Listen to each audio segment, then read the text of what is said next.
bili, otvaram raspravu.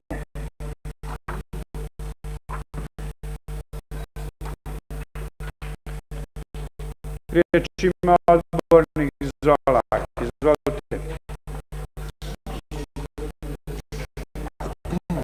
Hvala predsjedniče, pozdravljam sve prisutne. Što se same informacije o poslovanju toplane Banja Luka za 2012. tiče, u njoj nema jednog od ključnih podataka, to je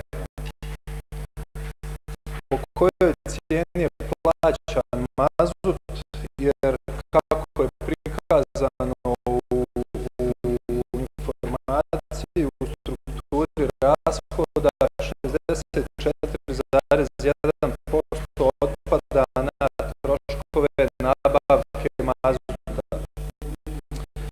Ja sam između ostalog postavio odborničko pitanje u vezi zahtjeva toplane za poskupljenje cijena usluga i uz taj odgovor dobio između ostalog i podatak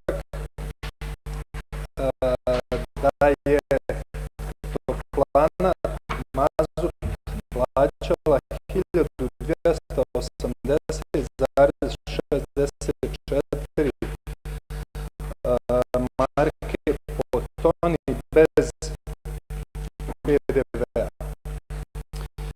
Iz medija sam vidio, naravno, jer ovog podatka sljedećeg nema u ovoj informaciji, da se za jednu grejnu sezonu potroši otprilike oko 25.000 tona mazuta. Sad primjer. Prijedorska toplana je plaćala mazut po cijeni od 1152 konvertibilne marke bez PDV-a ili 128,64 marke manje od onoga što je toplana Banja Luka plaćala za taj isti mazut. Kad se ova razlika pomnoži sa otprilike 25.000 tona, dobije se iznos od 3.216.000 konvertibilnih maraka. Znači, neko je u jednoj sezoni na ime troškova mazuta oštetio preduzeće za minimalan iznos od 3.216.000 konvertibilnih maraka. To ovdje naravno ne piše, a kaže mi minimalan iznos od 3.216.000, jer svako zna, pa kad ode i na pijacu da kupi kilogram krompira, da je jedna cijena za taj kilogram, a kad kupi 10 kilograma da je cijena druga, to je naravno niža. Što znači da je ova cifra od 3.216.000 potencijalno i znatno veća, jer naša toplana troši otprilike 5 puta više mazuta od prijedorske, koja na godišnjem nivou potroši 4.700 tona, znači za jednu sezonu. I naravno svakom je jasno da bi kupovna cijena na veću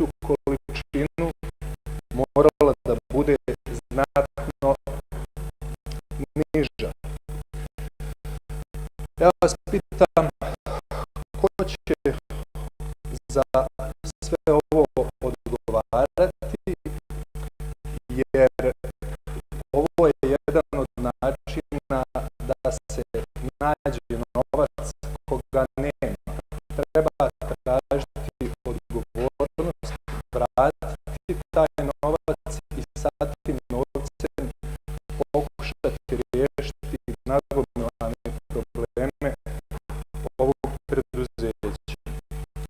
Također, ovo su podaci samo za jednu sezonu od onih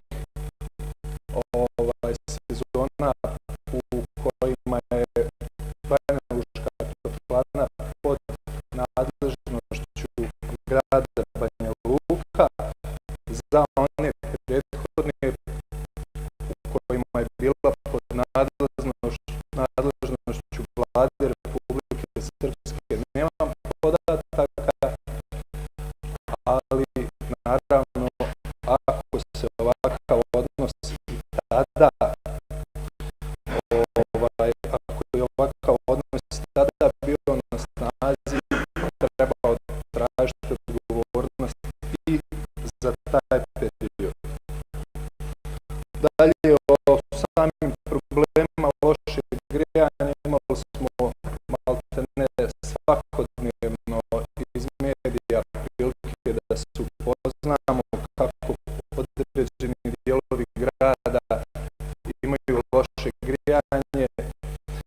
To je na kraju krajeva navedeno i ovo je informacija koju želim nešto dalje da diskutujem, jer je u samoj ovoj informaciji navedeno da je iz godine u godinu sve veći broj zahtjeva za odjavljivanje znači sa grijanja Banja Lučke toplane. Na kraju samo me interesuje opet da ponovim zbog čega Banja Lučka toplana kao najveći potrošač od svih toplana u Republici plaća i ujedno i najskuplji mazut. Zbog toga tražim da se počne razgovarati o odgovornosti, kao i da se poduzmu određene aktivnosti na utvrđivanju i kažnjavanju odgovornih lica za ovako loše stanje i